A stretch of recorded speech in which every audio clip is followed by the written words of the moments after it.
વડોદરા શહેરના મંગળ બજાર વિસ્તારમાં આજે અચાનક પાલિકાની દબાણ શાખાની ટીમ ત્રાટકી હતી। સ્થાનિક પોલીસ બંદોબસ્તને લઈ દબાણ શાખાએ મંગળ બજારમાંથી 2 ટ્રક જેટલો હંગામી સામાન કબજે લીધો હતો। શહેરની મધ્યમાં આવેલા મંગળ બજારમાં આજે ઓચિંતી દબાણ શાખાની ટીમ ત્રાટકી હતી। વાડી સિટી અને ટ્રાફિક પોલીસને સાથે રાખીને અહીંયા હંગામી દબાણો દૂર કરવા સાથે નડતરરૂપ દબાણો કબજે કરવાની કાર્યવાહી શરૂ કરવામાં આવી હતી। દબાણ શાખાની ટીમ સવારના સમયે અહીં આવી પહોંચતા ગેરકાયદેસર રીતે રસ્તાને રૂપ લારી ગલ્લા પથારા લગાવી દેનારાઓમાં ભાગદોડ મચી ગઈ હતી।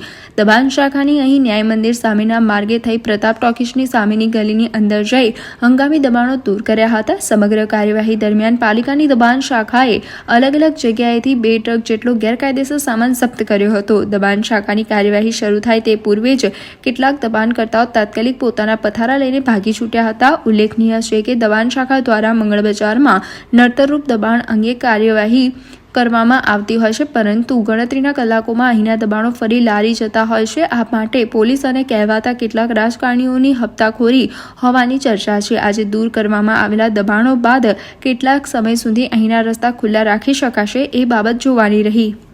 માંડવી ગેટ અને આની આજુબાજુના 4 ગેટમાં ઘણું બધું દબાણ આજે જોવા મળ્યું। તે બાબતે વાડી police station, city police station, Raopura police સ્ટેશનના માણસો તથા ટ્રાફિકના માણસો અને કોર્પોરેશનના સ્ટાફને ભેગા થઈને દબાણ હટાવવાની કામગીરી કરી રહ્યા છે।